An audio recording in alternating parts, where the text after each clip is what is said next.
Hi అండి, ఎలా ఉన్నారు అందరూ? వెల్కమ్ టు మై ఛానల్ దుబాయ్లో మా లైఫ్. ఈరోజు అయితే నేను ఆచంటలోని రామేశ్వర స్వామి దేవాలయంకి వెళ్ళాను.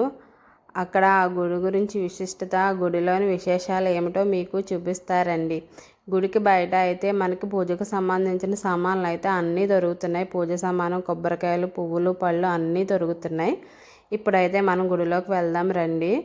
ఈ గుడి పైన, గోపురం పైన అయితే ఏముంది అంటే ఇది 1941 సంవత్సరంలో కట్టిన గుడి అని ఉంది. ఈ గుడి పైన అయితే తెలుగు సంవత్సరం కూడా రాశారు. నాకైతే ఆ తెలుగు సంవత్సరం నా ఫోన్కి, నా కళ్ళకి అయితే సరిగ్గా కనిపించలేదు.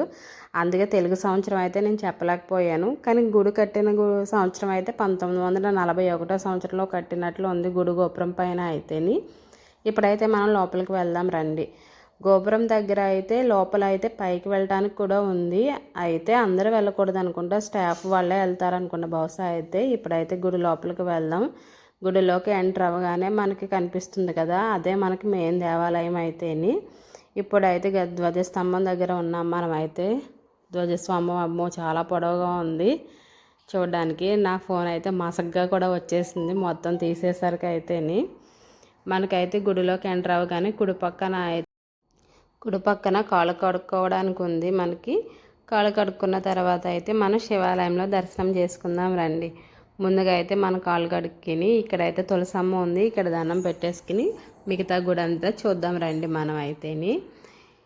ఇక్కడైతే మేము తులసమ్మకి దండం పెట్టేసుకున్నాం. తర్వాత అయితే ధ్వజస్తంభం దగ్గర నుంచి గుడి చుట్టూరు తిరగడం అయితే ప్రారంభించాను. ఇక్కడైతే ఒక ప్రదక్షిణ చేసి వద్దాం రండి మనం అయితేని. ఇక్కడైతే ఈ గుడి చుట్టూరు అయితే చాలా చిన్న చిన్న దేవాలయాలు ఉంటాయి. సరస్వతి అమ్మవారు, ఇంకా వినాయకుడు, ఇంకా సప్తమాతృకలు, నవగ్రహాలు, లక్ష్మణేశ్వర స్వామి, దుర్గమ్మ, ఆంజనేయ స్వామి, సత్యనారాయణమూర్తి, ఇలా అన్ని దేవాలయాలు ఉంటాయి గుడి చుట్టూరు అయితే. ఈ ద్వారం నుంచి అయితే మనం గుడికి కూడా వెళ్ళొచ్చు, శివాలయం దగ్గరికి. శివాలయం మెయిన్ దేవాలయంకి వెళ్ళాలంటే 3 ద్వారాలు ఉంటాయి, అందులో ఒక ద్వారం ఇది.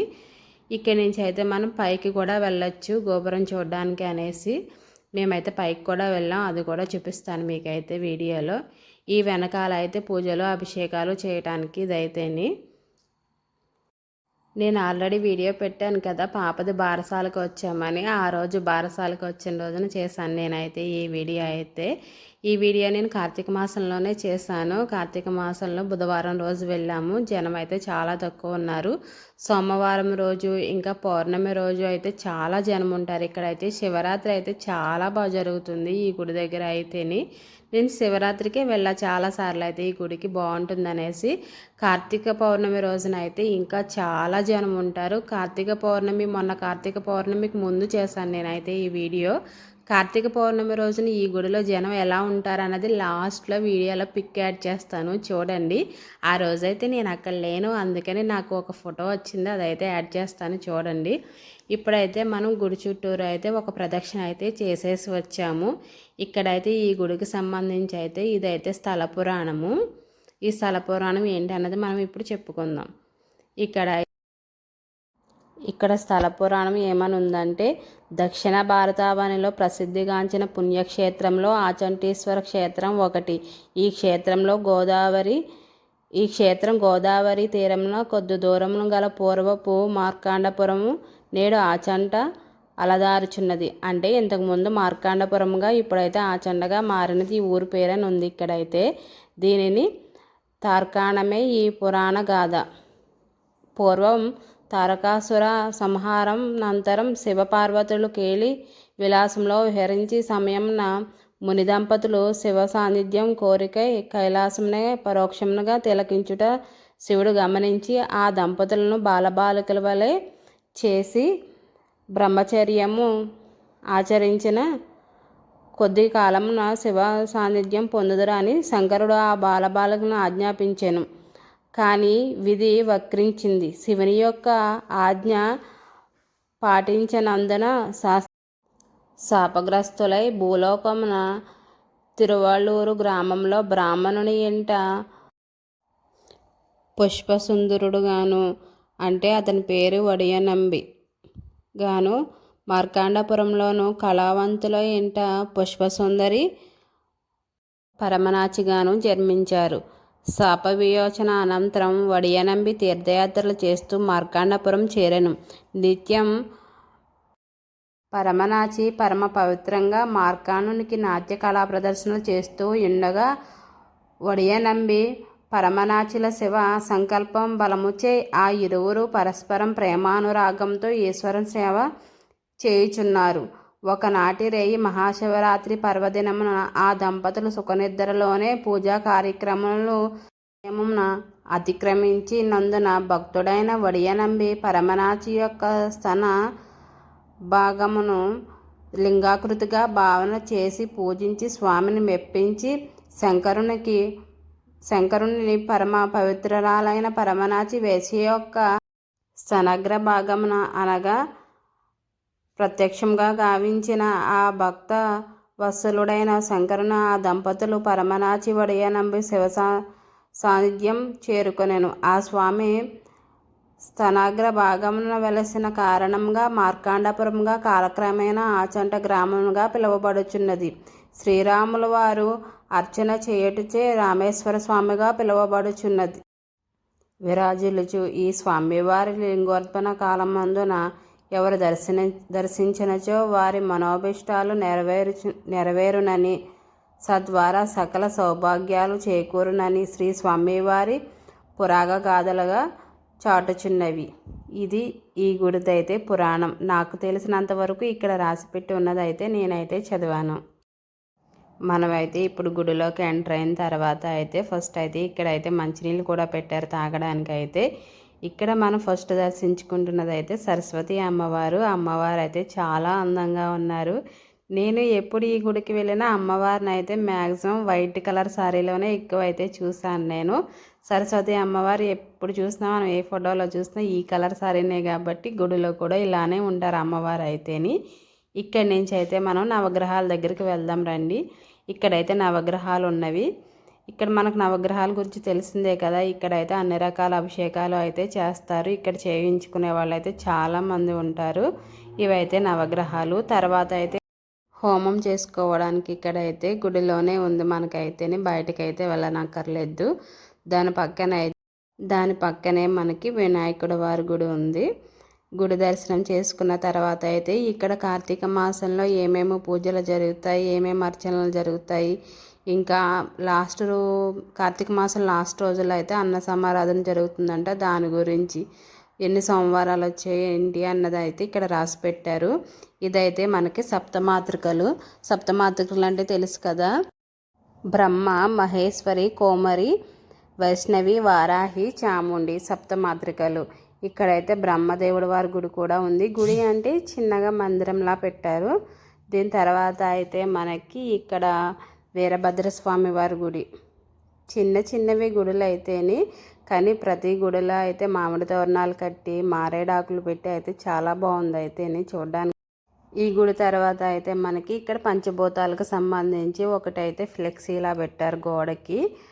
ఫ్లెక్సీ కాదు, గోడకి ప్రింట్ అయ్యన్నట్లుంది. పంచభూత లింగాల గురించి అయితేని ఏ లింగం ఏ స్టేట్లో ఉన్నది. ఫస్ట్ అయితే జలలింగం అయితే శ్రీరంగంలో ఉన్నది. వాయులింగం అయితే ఆంధ్రప్రదేశ్ శ్రీకాళహస్తిలో ఉంది. ఆకాశలింగం అదైతే నాకు స్టేట్ కనిపించలేదు. ఇదైతే తమిళనాడు పృథ్వీలింగము. పంచభూత లింగాలు ఓకే కనిపిస్తున్నది కదా మీకైతే. ఇదైతే ఆచంట శివాలయంలో ఉంది. అరుణాచలం చూసారా, ఇవైతే మనకి పంచభూత లింగములు ఎక్కడెక్కడ ఉన్నాయి అన్నది మనకైతే ఇక్కడైతే రాసి ఉంది. ఈ గుడిలో అయితే ఇలా అయితే చాలా చోట్ల ఉన్నవి. మనకైతే జ్యోతిర్లింగాలు ఎక్కడ ఉన్నవి అలా అయితే ప్రతి చోట అయితే రాసి ఉంటుంది. ఇక్కడైతే మీకు ఆల్రెడీ స్థల పురాణం గురించి చెప్పాను కదా, అది ఇక్కడే. ఇదొక ద్వారం బయటికి వెళ్ళడానికి. ఈ గుడికి సంబంధించి అయితే మొత్తం 4 ద్వారాలు అయితే ఉంటవి. ఇదిగో ఇక్కడైతే ఒక శివయ్య కనిపిస్తున్నారు కదా, ఈయన పేరైతే విశ్వేశ్వర స్వామి వారు. ప్రతి చోట ఈ గుడిలో ఉన్న దేవుడు ఎవరు అన్నది బయట అయితే మనకు పేర్లు రాసి ఉంటాయి. నేనైతే ఫస్ట్లో వెళ్ళినప్పుడు ఏంటి ఇది శివాలయమే కదా, ఇందులో ఇన్ని శివాలయాలు ఉన్నాయేంటి అనుకున్నాను ఫస్ట్ అయితే. నేను ఎప్పుడు 9th క్లాస్ చదివేటప్పుడు వెళ్ళాను ఫస్ట్ అయితే ఈ గుడికి అయితేని. ఇక్కడైతే మా వాళ్ళు అయితే పూజకైతే కూర్చున్నారు. నేను ఆల్రెడీ ఒకటి బారసాల వీడియో పెట్టాను కదా, మేమైతే ఈ పూజకే వచ్చాము. ఇక్కడ ఆ పూజ జరుగుతుండగా నేనైతే ఈ గుడిని అయితే వీడియో తీసుకున్నాను. ఇక్కడైతే ఇది ఒక హాలులా ఉంది. ఇక్కడ మనం ఏ పూజలైనా చేసుకోవచ్చు అన్నమాట. దానికి ప్రత్యేకించి హాల్ అయితే ఇది. ఇక్కడ కూడా ఒక స్వామివారు ఉన్నారు. ఈయన పేరు అయితే కమటేశ్వర స్వామివారు ఈయన అయితేని. ఇక్కడైతే లక్ష్మణేశ్వర స్వామివారు ఉన్నారు. ఇక్కడ అందరూ ఆయనే, కానీ పేర్లు వేరు అంతే. ఏ రూపంలో చూసినా ఆయన్నే కదా చూసేది, ఆ స్వామివారినే చూసేది మనం అయితేని. ఇక్కడైతే అమ్మవారు దుర్గా అమ్మవారు ఉంటారు. ఇక్కడైతే అమ్మవారు అయితే ఎర్ర చీర కట్టుకొని అయితే చాలా బాగున్నారు అమ్మవారు అయితే చూడడానికి అయితేని. దీని పక్కనే మనకైతే ఆంజనేయ స్వామి గుడి ఉంటుంది. ఇక్కడైతే మా అక్క వాళ్ళ అమ్మాయి దండాలు పెట్టేస్తుందని వీడియో చేశాను. ఇక్కడైతే ఆంజనేయ స్వామి వారి గుడి ఉంటుంది, చిన్నగా ఉంటుంది ఇదైతేని. ఆంజనేయ స్వామి వారిని దర్శనం చేసుకున్న తర్వాత అయితే ఇక్కడ మనకి ఇంకా చిన్న చిన్న మందిరాల్లో దేవుళ్ళు అయితే ఉన్నారు, చూపిస్తాను రండి. ఈయనైతే కేశవ స్వామి వారు. పంచారామముల గురించి అయితే ఇక్కడ గోడ పైన చూపించారు మనకైతేని.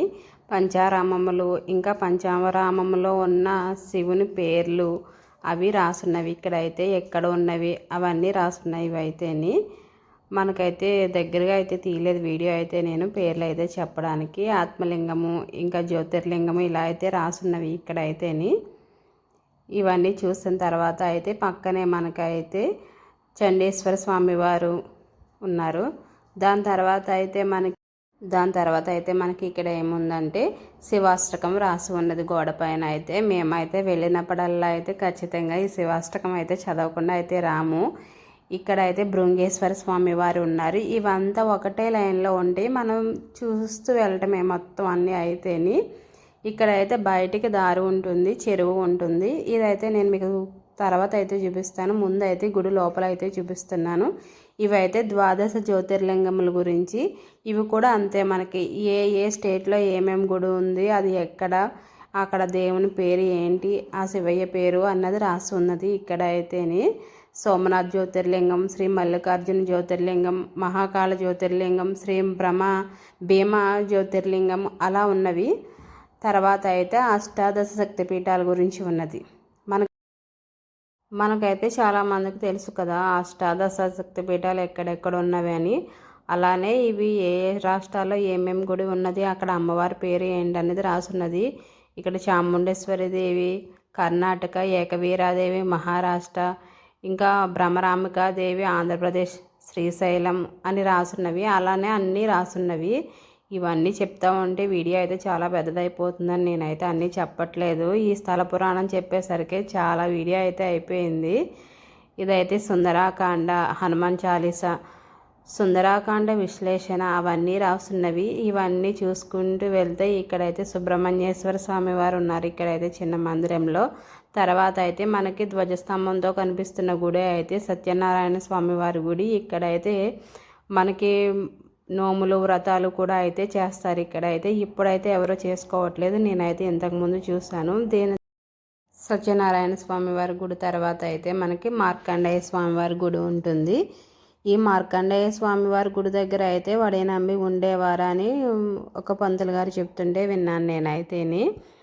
దాని తర్వాత అయితే ఇప్పుడు మనకి మెయిన్ గుడి ఉంది కదా శివాలయం, అక్కడ అయితే పరమనాచి ఉండేది అని విన్నాను నేనైతేని. ఇప్పుడైతే ఈయన మార్కండేయ స్వామి వారు అయితేని. ఈయన కూడా దర్శనం చేసుకున్న తర్వాత అయితే మనం మొత్తం గుడి చుట్టూరు ఉన్న గుడులు అయితే అన్నీ చూసేసి వచ్చినట్లే మనం అయితేని. ఇప్పుడైతే మనం గుడి లోపలికి వెళ్దాం. ఇదైతే స్వామివారికి కళ్యాణం చేసే మండపము. ఇప్పుడైతే మనం స్థల పురాణం చెప్పుకున్నాం కదా వీడియోలో ముందైతే, దానికైతే అర్థం ఇదే. వడయనమ్మి పూజ చేయాలి అనుకున్నప్పుడు శివలింగం కనిపించకపోతే శ్రీస్థానాలే తనకి శివలింగంలా కనిపించి పూజ చేశాడు. దానికి అర్థమైతే ఈ ఫోటోనే. ఇక్కడికి వచ్చి చూసిన వాళ్ళకి అర్థమవుతుంది. నేను కూడా మీకు అదే చూపించాను వీడియోలో అయితే. ఇప్పుడైతే మనం నందీశ్వరునికి దండం పెట్టుకుని ద్వారపాలకులను చూసుకుంటూ గుడిలోనికి అయితే వెళ్దాం. రామేశ్వర స్వామి వారిని అయితే దర్శనం చేసుకుందాం మనమైతే. ఇక్కడైతే జనం అయితే ఎక్కువ లేనప్పుడైతే మనం లోపల వరకు అయితే వెళ్ళొచ్చు. జనం అయితే బాగా ఎక్కువ ఉన్నప్పుడైతే మనం ఇంతవరకు అయితే వెళ్ళనివ్వరు. బయట నుంచే స్వామివారిని చూసి దర్శనం చేసుకుని వచ్చేసేయాలి మనమైతేని. స్వామివారు ఉత్త రోజుల్లో అయితే ఇలా ఉంటారు. పర్వదినాలప్పుడు ఇంకా సోమవారం అప్పుడు ఇలా అలంకరిస్తారనుకుంటా. నేనైతే సోమవారం రోజున శివరాత్రి అప్పుడైతే ఎలాంటి అలంకారంలో అయితే స్వామివారిని చూశాను. సోమవారం దర్శనం చేసుకున్న తర్వాత అయితే మనకి ఇక్కడ జ్యోతిర్లింగాల గురించి అయితే మళ్ళీ ఇక్కడ రాశారు. నేనైతే ఇవన్నీ చెప్పాలనుకోవట్లేదు, ఎందుకంటే ఇప్పటికే వీడియో లెంత్ అయితే చాలా పెద్దదైపోయింది. నేనైతే అన్నీ చూపించాలి అనుకున్నాను, అందుకని వీడియో అయితే చాలా లెంత్ అయితే వచ్చింది. మీరు చూస్తారని అనుకుంటున్నాను వీడియో అయితే. అది అయిపోయిన తర్వాత అయితే నేను పార్వతీ అమ్మవారిని దర్శనం చేసుకున్నాం. మన శివయ్యని దర్శనం చేసుకుని రాగానే పార్వతీ అమ్మవారు కనిపిస్తున్నారు. ఇక్కడైతే అమ్మవారు చాలా బాగున్నారు కదా. తర్వాత అయితే మనకి ఉత్సవ విగ్రహాలు కూడా అక్కడే గుడిలోనే లోపలైతే ఉన్నవి. ఇవన్నీ చూసుకుని అయితే మనం బయటికి వెళ్దాం రండి. అటు నుంచి వెళ్ళాం కాబట్టి ఇటు నుంచి బయటికి రావాలి. శివాలయంలో ఎక్కడైనా అలానే ఉంటుంది కదా, మనం వెళ్ళిన ద్వారం నుంచి అయితే మళ్ళీ బయటికి అయితే రాకూడదు అంటారు. అది ఎందుకు అన్నది నాకైతే తెలీదు. ఇక్కడ పార్వతీ పరమేశ్వరుని చూసాం కదా, అన్నపూర్ణ అమ్మగాను. తర్వాత అయితే మనకి ఈయన కాలభైరవ స్వామి. మనం కాశీ వెళ్ళాలంటే కాలభైరవ స్వామికే దండం పెట్టుకోవాలంటే అందరూ అయితే దండం పెట్టుకోండి. మీకైతే ఇంతకుముందు చూపించాను కదా బయటకు దారి స్వామివారిది చెరువు ఉంటుంది ఇక్కడ అనేసి, అదే ఇదైతేని. ఇంతకు ముందు అయితే నేను ఆ చెరువులో అయితే చాలా తామర పూలు చూసేదాన్ని, ఇప్పుడైతే లేవు. అవి ఎందుకనో మరి స్వామివారిదే అనుకుంటే ఈ మొక్కలు ఉన్నవి. ఇవంతా ప్లేస్ అయితేని చాలా రకాల మొక్కలు ఉన్నవి ఇక్కడ అయితేని. అవన్నీ చూసుకుంటూ అయితే చెరువు దగ్గరికి వెళ్ళాము. కార్తీక మాసంలో అయితే తెల్లవారుజామున అయితే ప్రతి ఒక్కళ్ళు ఈ ఊర్లో ఉన్న వాళ్ళైతే ఇక్కడే దీపాలు పెడతారంట. నేనైతే ఒక్కసారి పెట్టాను ఈ చెరువులో అయితే దీపాలు అయితేని. నాకు బాగా గుర్తు, ఎందుకంటే నా కార్తీక పౌర్ణమి అయితే ఈ గుడిలోనే తీర్చుకున్నాను నేనైతేని. అప్పుడు కార్తీక పౌర్ణమి రోజున అయితే ఇక్కడ దీపాలు పెట్టాను. నాకు అందుకు బాగా గుర్తు అయితేని. ఇక్కడైతే మనకి శివయ్యకి ఏ మాసంలో ఏమేమి ఫలాలు ఏమేమి పువ్వులు ఇవ్వాలి అన్నది రాసి ఉన్నది. ఇక్కడ కూడా అయితే మనకి గుడిలోనికి వెళ్ళే ఎంట్రన్స్లో అయితే ఇలా రాసి ఉన్నది. ఏ నెలలో ఏ మాసంలో ఏమి పువ్వులు అంటే ఇష్టము, ఇంకా ఏం పళ్ళు అంటే ఇష్టం స్వామికి, ఏమి నైవేద్యం అంటే ఇష్టము, అవన్నీ రాసున్నవి ఇక్కడ అయితేని. ఏం పత్రాలు ఇష్టం స్వామికి అన్నీ రాసున్నవి ఇక్కడ అయితేని. ఇవన్నీ అయితే మనం ఈ గుడికి వస్తే ఓపిక చేసి అన్నీ చదువుకుంటూ ఉంటే చాలా టైం పడుతుంది మనకైతే ఈ గుడిలో గడపడానికి అయితే. మాతో పాటు వచ్చిన బొడ్డోడైతే గుడి అంతా తిరిగేస్తున్నాడు, ప్రదర్శన చేయడం అయిపోయింది. వీడికైతే ఎవరో పువ్వు ఇచ్చారంట, అదైతే చెవిలో పెట్టేసుకుని అయితే తిరిగేస్తున్నాడు. తిరిగి అయితే పాపం నీరసం వచ్చినట్లుంది, కూర్చుండిపోయాడు వీడైతేనే. వీడి చెల్లి బారసాలకు వచ్చాం మేమైతే గుడికి. ఇప్పుడైతే మనం గుడి పైకి కూడా దారి ఉన్నది, అక్కడికైతే వెళ్దాం. పైన అయితే శ్రీచక్రం ఉందని చెప్పారనేసి నేనైతే చూడడానికి వెళ్ళాను. మనకైతే శ్రీచక్రం కనిపించేలా పెట్టలేదు అనుకున్నాను నేనైతే, ఎందుకంటే శ్రీచక్రం అక్కడ నాకైతే కనిపించలేదు. మారేడు దళాలు వేసేసి ఉన్నవి అక్కడ, దాని కింద శ్రీచక్రం ఉందనుకుంటా బహుశా. నేను ఇంకా అక్కడ కూడా ఎవరిని అడగల ఎక్కడ ఉంది అనేసి. అప్పటికే చాలా టైం అయింది మేము వెళ్ళి. ఇంకా అంతకంటే ఎక్కువ ప్రశ్నలు వేస్తే ఏమంటారా అని నేనైతే అడగలేదు. ఇక్కడే శ్రీచక్రం ఉంది, అది మారేడు దళాలు ఉన్నవి అందుకని కనిపించలేదు అంటూ ఉంటారు కదా మన పెద్దవాళ్ళు, శివుడాజ్ఞ లేనిదే చీమైనా కొట్టదు అని. నేనైతే ఈ శివాలయం గురించి అయితే వీడియో పెట్టాలి అనుకోలేదు, షార్ట్ పెట్టొచ్చని షార్ట్ వీడియో చేయడానికి వెళ్ళాను ఒకరోజు అయితే. కానీ తర్వాత 2 రోజులకే మళ్ళీ నేను ఈ గుడికి వెళ్ళవలసి వచ్చింది. అప్పుడైతే వీడియో చేశాను. మీ అందరికీ రామేశ్వర స్వామివారి గుడి చూపించాలని వీడియో చేశాను నేనైతే. ఇంకా ఈ గుడిలో శక్తిపీఠాల గురించి, ద్వాదశ జ్యోతిర్లింగాల గురించి ఉంది. అవన్నీ ఏ స్టేట్లో ఉన్నాయి ఏంటి అని చెప్పాలి అనుకున్నా, కానీ వీడియోలో ఎంత అయితే బాగా ఎక్కువ అవుతుందని అవి అయితే ఆఫ్ చేసేసాను నేను మళ్ళీ ఇంకొకసారి వచ్చినప్పుడు అవన్నీ చెప్తాను. అవి ఎక్కడున్నాయి అని కొంతమందికి అయితే తెలుసు, కొంతమందికి అయితే తెలియదు కదా, దాని గురించి చెప్తున్నాను నేనైతే. ఇక్కడైతే కార్తీక పౌర్ణమి రోజు పిక్స్ అయితే యాడ్ చేస్తానన్నాను కదా, ఇదైతే కార్తీక పౌర్ణమి రోజు, మొన్న కార్తీక పౌర్ణమి అయింది కదా మనకి, అప్పుడు ఫొటోస్ ఇవైతేని. ఆ రోజైతే గుడిలో అయితే ఇలా ఉంటుంది. నా వీడియో నచ్చినట్లయితే నా ఛానల్ లైక్, షేర్, సబ్స్క్రైబ్.